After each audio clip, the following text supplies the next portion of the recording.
izigqibo ngokuphanyaza kweso xa uzawuphumelela.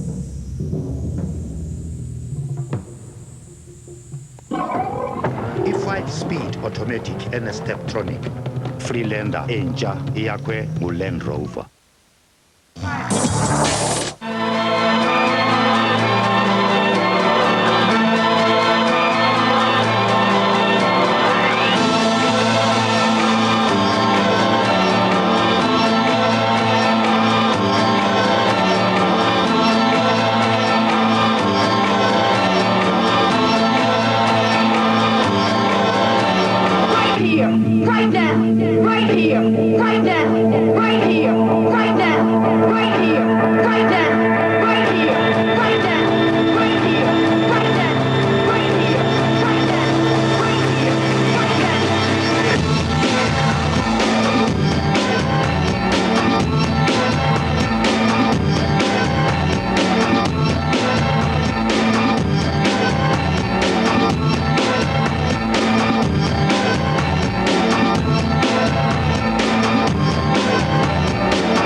Well, if that doesn't make the hair stand up on the back of your neck, then you've got no soul. Clips from last year, and we have certainly had an equally as exciting 2000 highlights for me.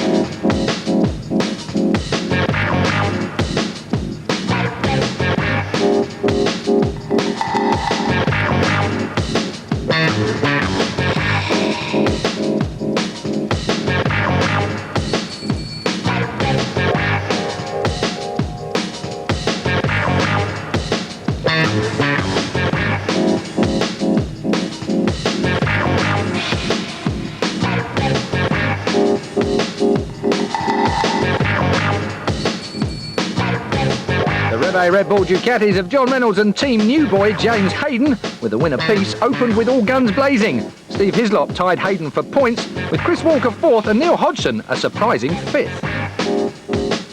Pre-season testing went really well, and I turned up at Brands Hatch on the Indy circuit, which is a track I do like, and I thought I was going to win. I was looking forward to it, I really was. The bike, the team and everything else looked well, and we had a bike that we'd run the year before, which I think probably gave us a slight advantage. Next up, Donington Park, round 2. Oh, and there's a crash down at the Essex. Oh, Walker's bike's gone back. There's a crash down at the Essex because I saw the marshals running, but Walker's bike has exploded. Well, the engine's still running, it's still running. Yeah, but through holes in the piston. Yeah, take a look at that, Chris. John Reynolds, just like he did at Brands Hatch, is about to take the first race win of the day. A wheelie over the line for Nottingham's hero. Second place goes to Neil Hodgson, and third will be the other Revet Red Bull Ducati of James Hayden.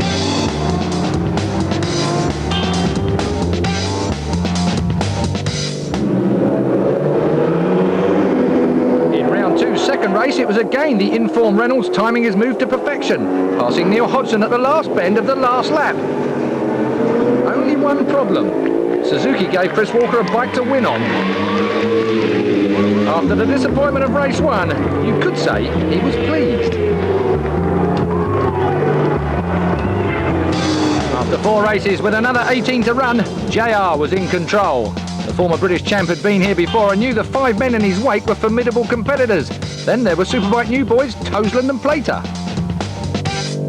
In the second race I was really angry because John Reynolds passed me on the last corner, last lap, and it was so frustrating. Chris won the race, and I got picked to down to third. I knew right from the word go that Neil and Chris would be sort of the men to beat, and of course my teammate James as well, you know, was really on it, and I had a feeling that the four of us would be really going for the championship, and we'll be battling every single race. Number 3, it's Thruxton. And it was one to forget for the all-new Harris Honda team. Shane Byrne taking this massive bone-shaking crash. While James Hayden took his second win of the year. Hard to believe this was his first ever season on a V-twin motorcycle.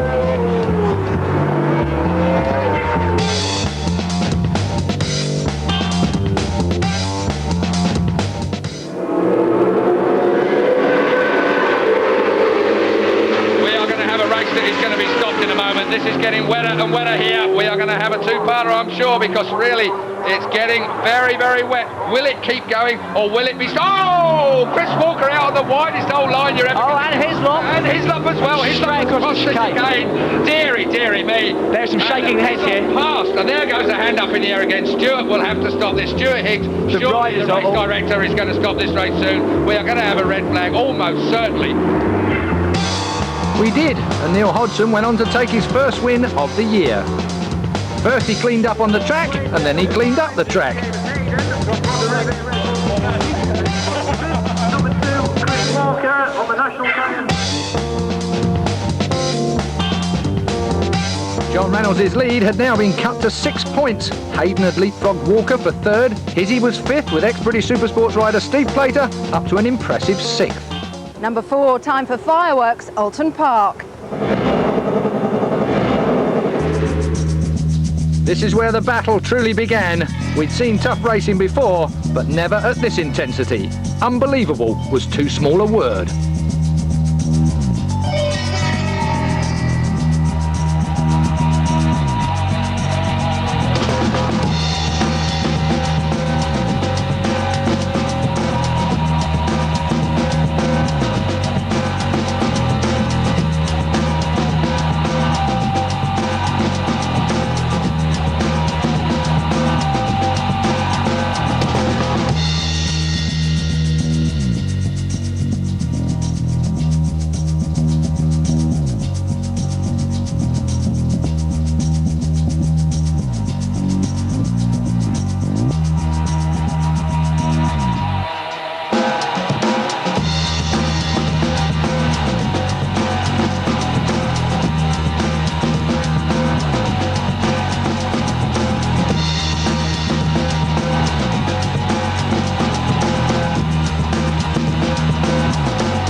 Difficult to see how racing this close could remain friendly. So far, they were still smiling. God, I know, you nearly have me. So I'm real sorry. That's alright, you kept with it. Yeah, I'm coming back and you just took my hand off the handlebar and one of them. You see it on TV. Would they remain friends? We didn't have to wait long to find out. In race 2 at Alton, new parameters were drawn up in what was acceptable behaviour on a motorcycle. Back markers were to play a part as Hodgson led Walker and Reynolds with half a lap to go. Then Chris lunged for the lead. Hodgson was barged back to second, but was clearly suffering from a similar virus to the one eating away at Walker. Reynolds watched wide-eyed and ready to pick up the pieces as the two young guns jousted to the last turn.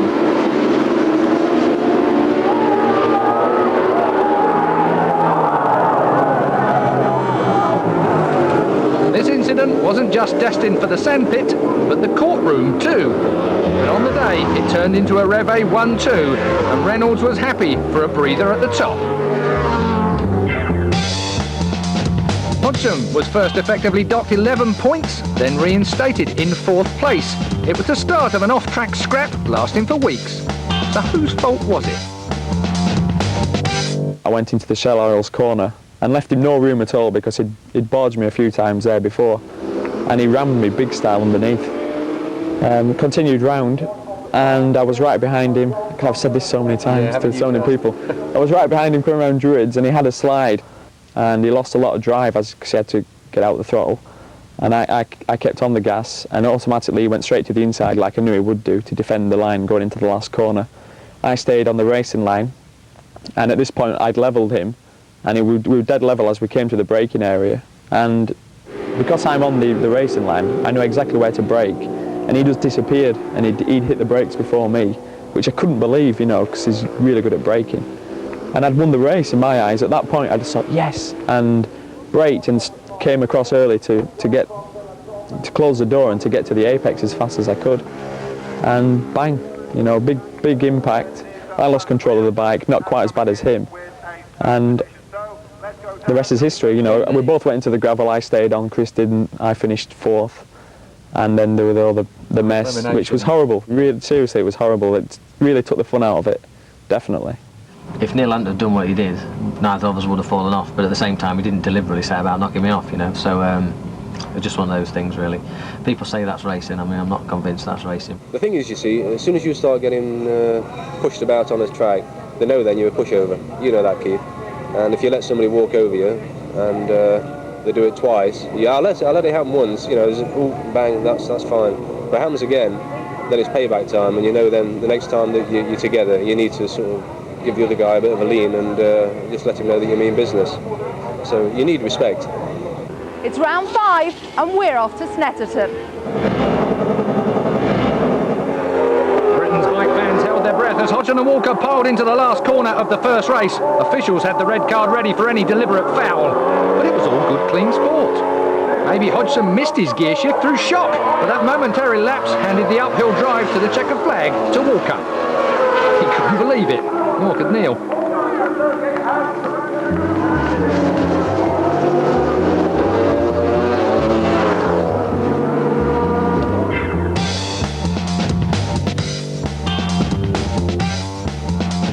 Everywhere I was, Neil was every bit as fast as me, and I hadn't really got a master plan. I was just kind of hanging on, and fortunately he made a bit of a mistake through the chicane on the last lap, and it gave me a chance to get up the side of him, and that was it. Thank you. More shots in race 2, or maybe not if you're John Reynolds. Another brilliantly judged charge saw him whoop Hodgson and Walker. One to savour for JR. After 10 races of the 24, a clear top 4 had been established. 10 points separated Hodgson from Reynolds, but there were still 350 up for grabs. Number 6, it's Silverstone. Silverstone marked the halfway stage of the Superbike season, and for the second time this year, Hodgson qualified in pole position. In race 1, he made it look easy.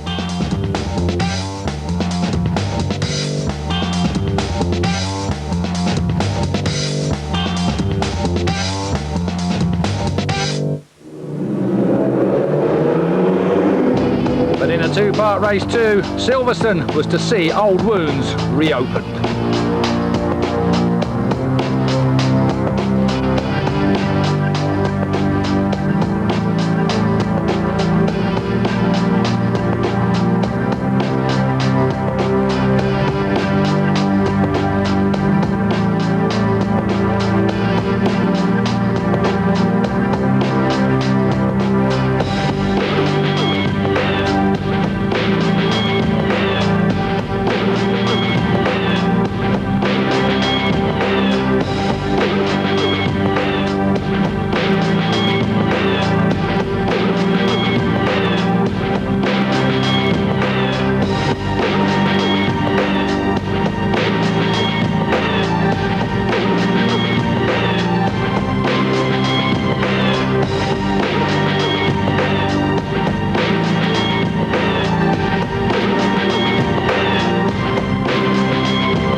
Just a 1-point lead now for John Reynolds, but Neil Hodgson was beside himself with disappointment at not leading the series. He couldn't believe the circumstances or his luck. I followed him round and he was really slow, braking into the hairpin. and I sort of waded up the lap before, and then as we came round on about lap 4, he did everything the same. He braked really early, and I braked a good 10 yards later than him, and passed him cleanly. I braked in a dead straight line, aimed for the apex, and just as I got to the apex, I'd still had the front brake on because I was going in quite fast. I thought, thank God, I've not gone wide. I knew I'd not gone wide, because I thought if I go wide, Chris would be back underneath me. And as I had that thought in my mind, I was down. I just felt like I was rammed from behind, and down I went. Neil passed me around the outside and just turned into the corner. Didn't do anything wrong, just didn't leave me enough room. I basically couldn't stop, and went across the curbs. I had to let the brake off as I went across a little bit of grass, went across a bit more curb, and then straight to the side of Neil. So fortunately I was the one that stayed on that time and not Neil. Liverpool made Sky.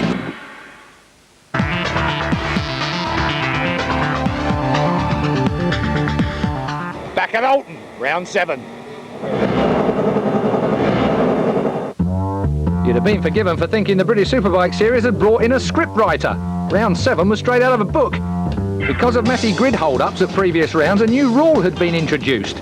If you stalled your bike on the line and needed your crew to restart it, at the end of the new formation lap, you must start from the back of the grid. Ironically, Neil Hodgson had been laughing about this nightmare scenario just the night before, and here he was. It was the most fantastic recovery ever seen in British Superbikes. Chris Walker looking to make the most of Hodgson, starting for the back row of the grid. Where is Hodgson? Here he comes out of the slipstream with the Kawasaki now. Hodgson is up to something like 8th place. Incredible. Oh, out of the seat goes Hayden. Walker takes the place, but they're all going to get a shock in a minute, because here comes Neil Hodgson. That's 1 down, 3 more to go. Hodgson up the inside of Walker. Oh, 2 shocks for Walker. 1, it's a bike. 2, it's Hodgson. Never have I seen such dominance in a race from the back row of the grid. The magnificent Neil Hodgson.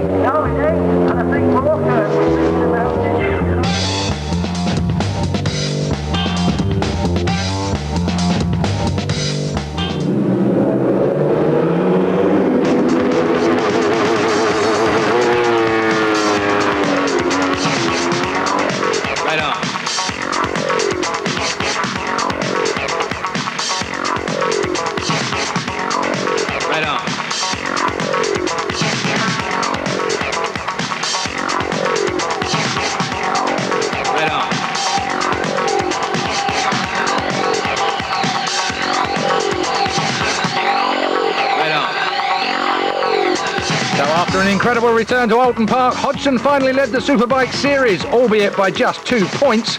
And there were still only 32 points covering the top 4 men. But one man they're all looking up to at the moment is Neil Hodgson. I didn't feel like I was trying. I didn't feel like I was... everything just happened so easily. And I won. 8 was wet. It's Knock Hill. Great atmosphere, awful weather. It affected all of us. Well, John, there's so little in it in terms of timer. You've gone now, haven't you? You've lost it, you know. It's a call for you. Everywhere you looked, Knock Hill had had a strange effect on people. And home soil certainly brought the best out of Neil Mackenzie. He'd qualified in pole position. Well, it's been said that Knock Hill has its own weather system high above the hill here, but Neil Mackenzie has got it all sorted out pretty well. Neil, if the sheep are high, it's going to be sunny. If the cows come down low, it's going to be raining. Well, yeah, Knock Hill is a special racetrack, and but it's only the local riders that really know the system. But yeah, basically, if the weather's fair, then the sheep are at the top of the hill, and as they start to creep down, even though you can't see any clouds, they know that the rain's coming. And I see there's some cows on the hill today, so that's something else a bit special that I can't really tell you about. But it's been a strange weekend this weekend, because the sheep have been right at the top of the hill all weekend. The main reason for that is because they know Neil Hodgson's here, so they've been a bit nervous, but they're coming down now, so I think they're relaxing a bit. The sheep were nervous of Hodgson. Hodgson was nervous of Walker. Completely shattered were the nerves of Rev A team owner Ben Atkins. Both his boys hit the floor. But after this, at least John Reynolds could restart the race. Behind Chris Walker, Ray Stringer's team finished a fine second and third, managing just to hold off slow-starting Neil Mackenzie. The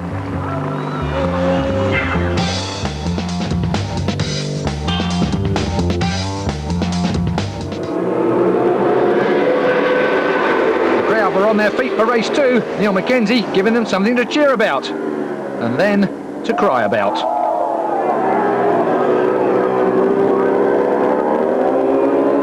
This was the point where retirement was first contemplated. Meanwhile, there was another stunning display going on at the front. Just one small mistake was all it took for Walker to make Hodgson pay.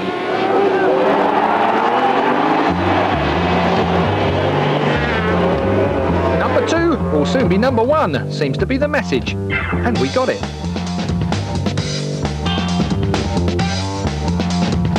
Now it was Hodgson with only a 1-point lead. The stalker was upon him.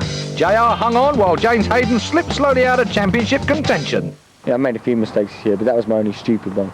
The others have just been racing incidents, so that one I was like, you know, but you know, that happens, you're racing bikes. The thing is, I never ever had a problem with Neil all year, and you know, he'd tell you the same. There was a couple of races, Knockhill in particular, where Neil did actually, you know, go off on a bit of a tangent and decide that it was war sort of thing, and he apologised to me after that, you know, and said he'd, you know, been a bit childish over it, and you know, was, you know, apologised for his behaviour and stuff, and you know, it takes a big man to do that, and you know, I don't think he was as bad as he was making out he was, but you know, it, you know, and I respected him a lot for that. I respected him before, and probably even more after that. 9, it's Cadwell Park. Another massive crowd and more sunshine and showers. Cadwell was always going to be tough.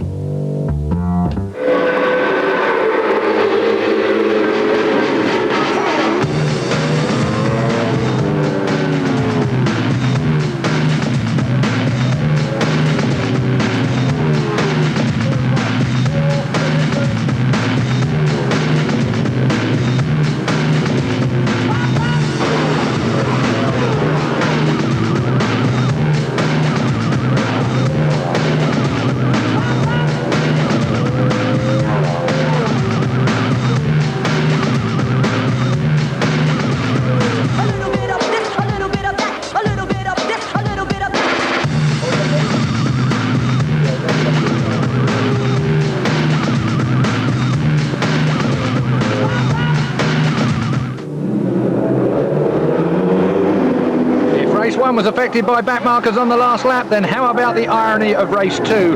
Race leader Hodgson caught teammate Mackenzie in the worst place, and Walker risked everything on a tricky track to take advantage. A man's got to do what a man's got to do. There's never been a race series quite like this. Pure quality drama.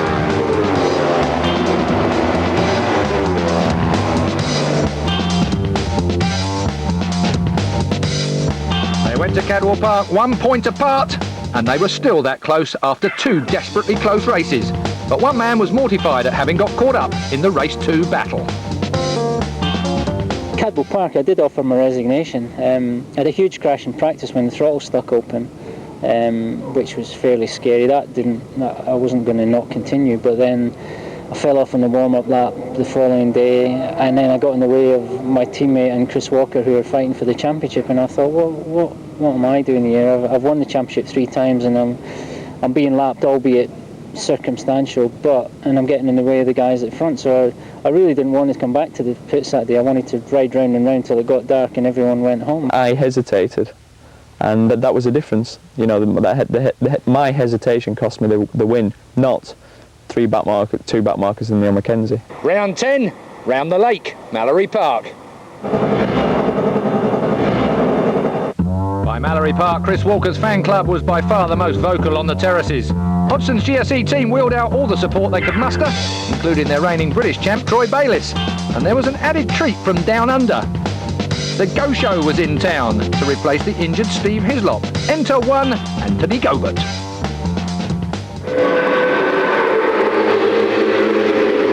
In race 1, Walker was aiming to burn Hodgson off, literally.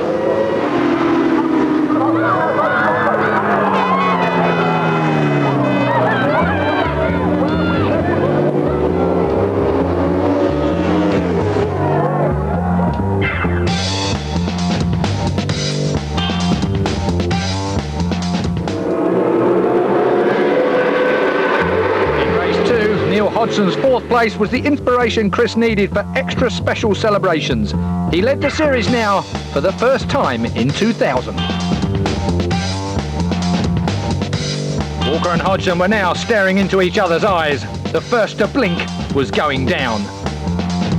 Looking to improve on his 4th place and finally fit after a niggling neck injury was James Hayden.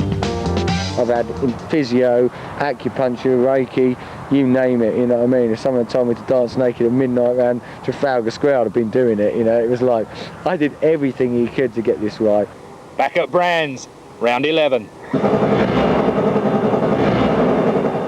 The penultimate round was at Brands Hatch again. After beautiful qualifying on Saturday, the weather added another twist to an already complicated plot. Race 1 was held in damp but slowly drying conditions. Tyre choice was a nightmare.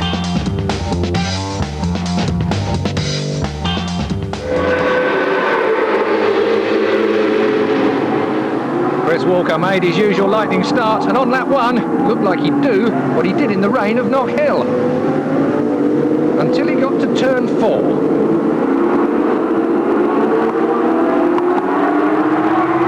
After the screams of disbelief, the crowd fell silent as Walker desperately tried to restart the race. It was hopeless.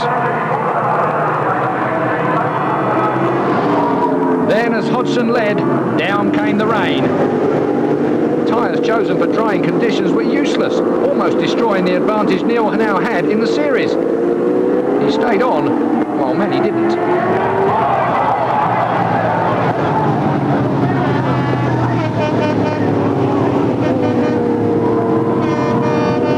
The red flag came out just in time, but it was too late for Chris Walker. What did happen to you? I've no idea. I mean, I just tipped into the corner and it felt like I'd lost the front, but when I got up, I got oil on my boot. So and then the bike stopped just further around the course, so we don't know whether I got an oil leak or the engine blew up or what. So I'm not sure. So the restart was an aggregate race, and with the top 2 in the series struggling, Championship 3rd place man John Reynolds could make up ground if his teammate followed team orders.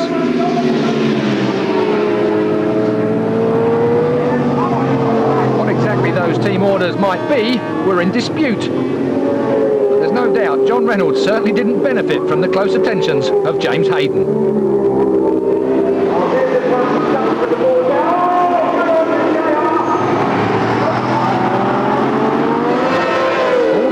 Aggregate leader was Michael Rutter in another superb wet weather performance on Ray Stringer's Yamaha.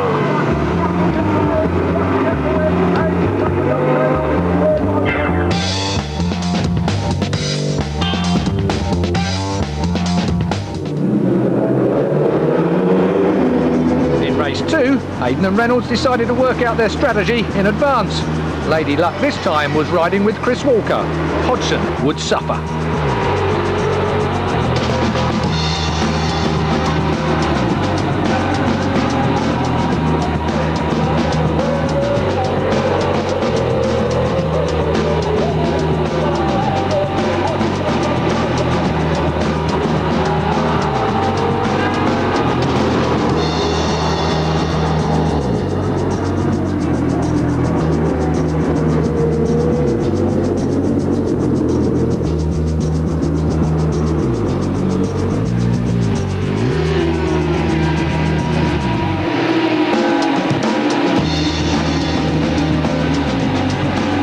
Day of the highest drama, with the balance eventually heavily weighted in Walker's favour. And what about the upset between Hayden and Reynolds? Did John expect help from James? There was team orders, there's no doubt about it, and you know, I tried to show James my front wheel, but I said to James, he's in an awful situation. At the end of the day, I'm a racer, and I don't want to win a championship by default, and you know, James doesn't want to give it me, because at the end of the day, he hasn't got a contract for next year. He wants to go out and prove that he can win races, so that's fine. But the main thing we all have to think about is that Red Bull pay all our wages, and at the end of the day, Red Bull desperately want to win a British Championship. That's what they've been in for with me for the last 3 or 4 years, and with Reve and Ben and that. And I think it's, you know, it's payback time. When I saw Neil at the side of the track, on the same bit of the track I was at, I felt for him because I knew exactly how I'd felt after the first race. But it affected my concentration a little bit, thinking it made it harder because I think, well, you know, I've got to get a good result. Well, Neil's not going to score any points. Unfortunately, managed to stay on for the win, but it was a tough race.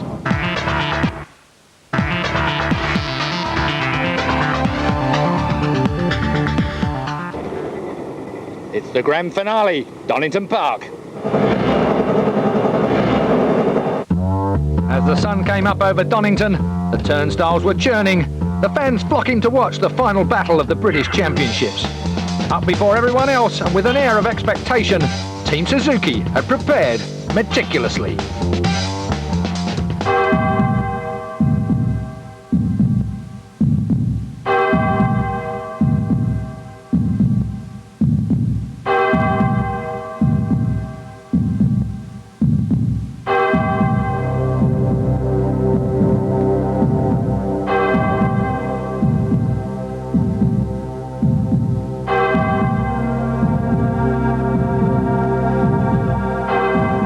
Going to go out and win both races and, you know, leave the rest down to fate. I feel really confident. It's my favourite track, Donington. I've never been in the lead in the championship come the last round, so I'm pretty excited. I've not actually slept a lot the last couple of weeks, as you can imagine, but now I'm here and I'm excited. The bike's going good, so I'm pretty happy so far. I think at 29 points behind Chris, he needs to make a mistake or the bike conk out or something like that.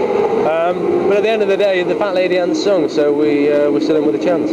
I can't determine the outcome of, you know, what Chris Walker's going to do. If Chris crashes or he has a mechanical problem, then maybe I'm back in with a shout. I've been in Chris's position before, and to have a margin that he's got is great, but you know how easy it is to chuck it away, and he's going to be thinking that. While his teammate works out how to beat Walker, Neil Mackenzie faces his last two competitive races. The great man had announced his retirement. Walker and Hodgson had fought all year, and in their final qualifying could not be separated. What are you going to predict for tomorrow? 2 wins. two wins. Chris is going to break down in the first one because I've got my friends are in his garage tonight doing a bit of tampering, so Chris is going to break down in the first one and finish second in the second one.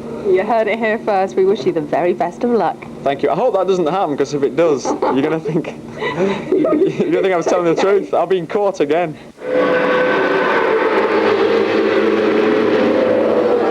These two are at it for the championship. Hodgson gets under Walker. Oh, and that's Alessandro Gramini and Paul Jones on the deck. So there's Alessandro Gramini, the X125 world champion. The pace car is out.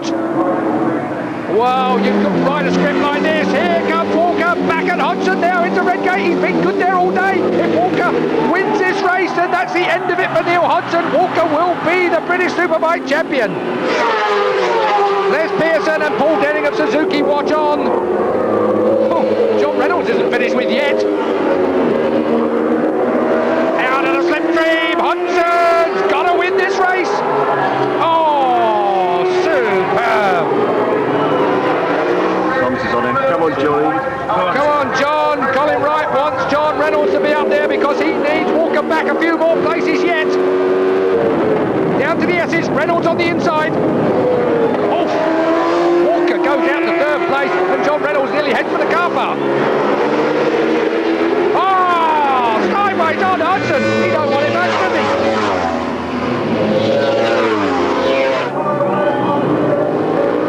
Neil Hodgson is about to take the win. Neil Hodgson had kept the pressure on Chris Walker and Suzuki. The championship was going down to the wire. They had planned to win it in the first race of the day. Team manager Colin Wright and Ducati's Paolo Giabatti were ecstatic.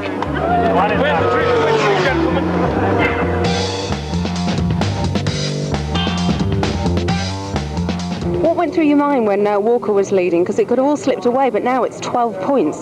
Yeah, just not to let him win, really. Just beat him at all costs. You know, that's basically the long and short of it. You know, I couldn't afford not to win, or else I wouldn't win the championship. So, still in with a chance. You know, stranger things have happened. Chris, you could taste the championship there, couldn't you? Well, I knew it was going to be tough today. You know, the Ducati boys are going really, really well, and I wanted to win it, as you can imagine, get it all over and done with. But we've got another race to do in this afternoon. Hopefully, it'll stay dry. Bike was flying, just got a little bit. The Ducati seemed to have the edge on me down the back straight, just kept murdering me a bit down there. But other than that, we're on it. Yeah, at the end of the day, I mean, Chris and Neil have been riding well all year. I mean, I've been up there and thereabouts, but they've been consistently fast all year. Now the championship for me is over. I can actually say how I feel. You know, and they've been riding out their skin, and hats off to them. For the first time this year, the British Superbike Championship was between just two men. To win the title, Walker had to finish fourth or better if Hodgson won the race. The tension was incredible.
Never had we seen an end like it to a year like it. James Hayden's win almost overshadowed by the emotions flowing in the Ducati and Suzuki camps. Grown men cried openly. You've been absolutely fantastic all season. It's come down to this, and you've had your battles with Chris Walker, but you have got a feel for the guy. It's absolutely devastating way to go out. Yeah, believe this or not, I said all weekend that I needed Chris to break down. I didn't say I wanted him to fall off, and it's happened. And I feel sorry for the guy. You know, he's been great this year. He fell out for 2 or 3 races, but apart from that, we've got on really well. He's a fantastic rider, and I'm sure he's going to World Championship racing next year, and he'll be my biggest rival. And I'm looking forward to continuing the battles. Chris Walker will be back, and you'd better watch out. In the final reckoning, the points didn't matter. 24 fantastic races with world-class riders on world-class machinery meant the British Superbike Championship is the toughest on the planet. I just changed down to go to Redgate, and as far as I'm aware, I shot an exhaust valve out the exhaust pipe, so that was that. You know, the end of the championship was there really. I coasted around, you know, trying to coax the thing home, but it wasn't to be, and then I got the dreaded black and orange flag to say leave the circuit immediately, and obviously that's what I did, you know, and it was a long, sorry walk back. Dream come true. I've rode really hard all year, and I'm pleased that the team have decided to go and do World Superbikes, and I'm, you know, part of their plans. The races were brilliant, and no, fantastic year. Just shame I couldn't wrap up the title. You know, I spent 4 years trying and put everything I've got into it, and to lose it like that, it's going to take a lot of getting over, that's for sure. Everywhere we've gone, we have smashed, we've obliterated lap records, you know, and it's kind of, the races have been faster than ever, you know, and it's just been, as you've seen, it's just been cut and thrust, and because you've just got a lot of people at the top of their game, and with the top bikes, and it's, you know, it's just been hard, which is great. It's how we like it, it's how the fans like it, and it's sort of racing bikes is all about. Unlike cars, we're not a possession, you know, we're out there doing it. Yeah. Sorry, car boys. Well, that's it for an incredible year of British Superbikes, celebration and tears at Donington Park for the final round, and it has been quite a year. It's been one of the most exciting seasons ever, and what a climax. Poor old Chris Walker, 4 times runner-up. Gotta feel sorry for the guy. That's it. Hope you enjoyed it.